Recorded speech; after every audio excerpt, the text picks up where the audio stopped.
ಇನ್ನು ವಿಜಯನಗರ ಜಿಲ್ಲಾ ಮಹಿಳಾ ಮತ್ತು ಮಕ್ಕಳ ಕಲ್ಯಾಣ ಇಲಾಖೆಯ ಅಧಿಕಾರಿ ಶ್ವೇತಾ ಅಂತಕ್ಕಂಥವ್ರ ಮೇಲೆ ಒಂದು ಕೇಸ್ ಬಿದ್ದಿದೆ. ಏನಿದು ಅಂತ ನೋಡೋಣ.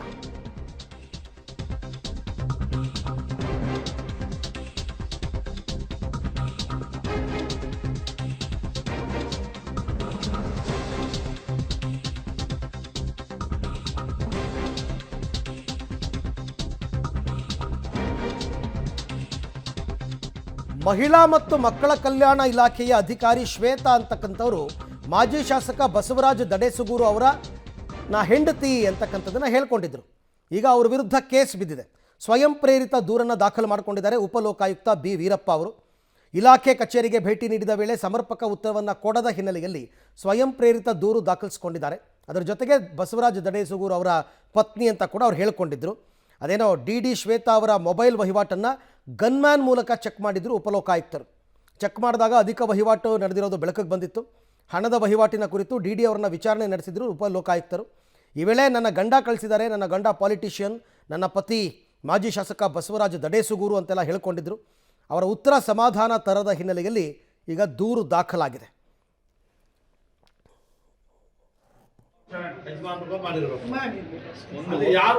ಒಂದು ಹೋಗಿದೆ, ಎರಡು ಬಂದಿದೆಮ್ಮ.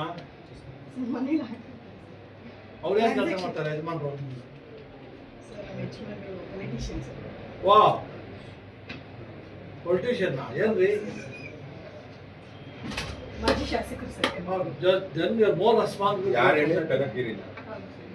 ಬಗ್ಗೆ ಮತ್ತಷ್ಟು ಮಾಹಿತಿ ನನ್ನ ಕೊಲೀಗ್ ಅಮರೇಶ್ ಅವರಿಂದ ಪಡ್ಕೊಳ್ಳೋಣ. ಅಮರೇಶ್, ಈ ಪ್ರಕರಣದಲ್ಲಿ ಈ ಅಧಿಕಾರಿ ಶ್ವೇತಾ ಅನ್ನುವಂಥ ಅಧಿಕಾರಿ ಸುಳ್ಳು ಹೇಳಿದಾರ ನನ್ನ ಪತಿ ದಡೇಸುಗೂರು ಅಂತ, ಅಥವಾ ಅದು ನಿಜಾನ? ಈಗ ಕೇಸ್ ದಾಖಲಾಗಿರ್ತಕ್ಕಂಥ ಮೂಲ ಏನು? ಅರವಿಂದ್, ಶ್ವೇತಾ ಅವರು ಬಸವರಾಜ ದಡೇಸುಗೂರು ಅವರ ಪತ್ನಿ ಅಂತ ಹೇಳ್ಕೊಂಡಿರೋದು ಬಹುಶಃ ಇದೇ ಮೊದಲನೇ ಬಾರಿಗೆ ಸಾರ್ವಜನಿಕವಾಗಿ. ಈ ಹಿಂದೆ ಅವರು ಕನಕಗಿರಿಯಲ್ಲಿ ಸಿಡಿಪೋ ಆಗಿದ್ದಂಥ ಸಂದರ್ಭದಲ್ಲೂ ಸಹಿತ ಇಬ್ಬರ ಮಧ್ಯೆ ಒಂದಿಷ್ಟು ವಾಗ್ವಾದಗಳು ನಡೆಯಿತು. ಅದಕ್ಕೆ ಸಂಬಂಧಪಟ್ಟಂತೆ ಆಡಿಯೋಗಳು ಕೂಡ ವೈರಲ್ ಆಗಿತ್ತು. ಆಗ ಶ್ವೇತಾ ಅವರು ಮತ್ತು ಬಸವರಾಜ ದಡೇಸುಗೂರು ಅವರು ಈ ಹಿಂದೆ ಶಾಸಕರಾಗಿದ್ದರು ಕನಕಗಿರಿ ವಿಧಾನಸಭಾ ಕ್ಷೇತ್ರದಲ್ಲಿ. ಆಗ ಒಂದಿಷ್ಟು ಈ ಒಂದು ವಿಚಾರ ಸಾರ್ವಜನಿಕವಾಗಿ ಸಾಕಷ್ಟು ಚರ್ಚೆ ಕೂಡ ಆಗಿತ್ತು.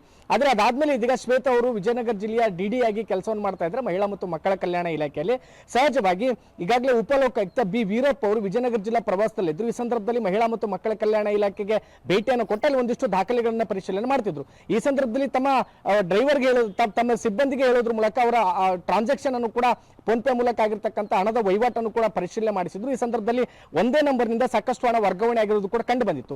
ಆಗ ವೀರಪ್ಪನವರು ಸಹಜವಾಗಿ ಅವ್ರನ್ನ ಪ್ರಶ್ನೆ ಮಾಡಿದ್ರು. ಆಗ ನಮ್ಮ ಮನೆಯವರು ಕಳಿಸಿದ್ರು ಅನ್ನುವಂತ ಮಾತನ್ನು ಹೇಳಿದ್ರು. ಆಗ ಯಾರು ಅಂತ ಕೇಳಿದಾಗ ನನ್ನ ಗಂಡ ಪೊಲಿಟಿಷಿಯನ್ ಬಸವರಾಜ ದಡೇಸುಗೂರು ಕನಕಗಿರಿ ವಿಧಾನಸಭಾ ಕ್ಷೇತ್ರದ ಮಾಜಿ ಶಾಸಕರು ಅನ್ನುವಂತ ಮಾತನ್ನು ಹೇಳಿದ್ರು. ಹೀಗಾಗಿ ಅವರೇ ನನಗೆ ಹಣವನ್ನು ಕಳಿಸಿದ್ರು ಅನ್ನುವಂತ ಮಾತನ್ನು ಹೇಳೋದ್ರ ಮೂಲಕ ಎಲ್ಲ ಒಂದು ಕಡೆಗೆ ಸಮಂಜಸವಾಗಿರ್ತಕ್ಕಂಥ ಉತ್ತರವನ್ನು ಕೊಡುವಲ್ಲಿ ಶ್ವೇತಾ ಅವರು ವಿಫಲರಾಗಿದ್ದು. ಇದೇ ಕಾರಣಕ್ಕೋಸ್ಕರ ಬಿ ವೀರಪ್ಪನವರು ಇದೀಗ ಏನು ಶ್ವೇತಾ ಅವರು ಇದ್ರೆ ಅವರ ವಿರುದ್ಧ ಒಂದು ಸ್ವಯಂ ಪ್ರೇರಿತ ದೂರನ್ನು ಕೂಡ ದಾಖಲು ಮಾಡಿಕೊಂಡಿದ್ರು. ಅಂದ್ರೆ ಅವರು ಹಣದ ವಹಿವಾಟಿನ ಕುರಿತಾಗಿ ಸಮರ್ಪಕವಾಗಿರ್ತಕ್ಕಂಥ ಉತ್ತರವನ್ನು ಕೊಟ್ಟಿಲ್ಲ. ಅವರು ಕೊಟ್ಟಿರ್ತಕ್ಕಂಥ ಉತ್ತರ ಕೂಡ ನನಗೆ ಸರಿ ಅನಿಸಿಲ್ಲ, ಹೀಗಾಗಿ ಅವ್ರ ಮೇಲೆ ಒಂದು ದೂರನ್ನು ದಾಖಲು ಮಾಡ್ಕೊಳ್ತೀನಿ ಅನ್ನುವಂತ ಮಾತನ್ನ ಶ್ವೇತಾ ಅವರು ಎಲ್ಲೋ ಒಂದು ಕಡೆಗೆ ರಾಜಕಾರಣಿ ನನ್ನ ಗಂಡ, ಮಾಜಿ ಶಾಸಕ ನನ್ನ ಗಂಡ ಅನ್ನುವಂತ ಮಾತನ್ನ ಹೇಳೋದ್ರ ಮೂಲಕ ತಮ್ಮ ತಪ್ಪನ್ನ ಮುಚ್ಚಿಕೊಳ್ಳಲಿಕ್ಕೆ ಮುಂದಾಗಿದ್ರು ಅನ್ನೋ ರೀತಿ ಕಾಣಿಸುತ್ತೆ. ಇದೇ ಕಾರಣಕ್ಕೋಸ್ಕರ ಸ್ವಯಂ ಪ್ರೇರಿತ ದೂರನ್ನು ದಾಖಲು ಮಾಡಿಕೊಂಡಿದ್ರು. ಆದ್ರೆ ಬಸವರಾಜ ದಡೇಸುಗೂರು ಅವರು ನನ್ನ ಪತಿ ಅನ್ನುವಂತ ವಿಚಾರಕ್ಕೆ ಸಂಬಂಧಪಟ್ಟಂತೆ ಅವರನ್ನು ತಲೆ ಕೆಡಿಸಿಕೊಂಡಿಲ್ಲ. ಆದ್ರೆ ಅದನ್ನೇ ಮುಂದಿಟ್ಟುಕೊಂಡು ಹಣದ ವಹಿವಾಟನ್ನ ಮರೆಮಾಚಲು ಯತ್ನಿಸಿದ್ರು ಅನ್ನುವಂತ ಅನುಮಾನ ಬಂದಿದೆ. ಇದೇ ಕಾರಣಕ್ಕೋಸ್ಕರ ಅವರ ಏನು ಫೋನ್ ಪೇ ಸಂಬಂಧಪಟ್ಟಂಗೆ ಒಂದಿಷ್ಟು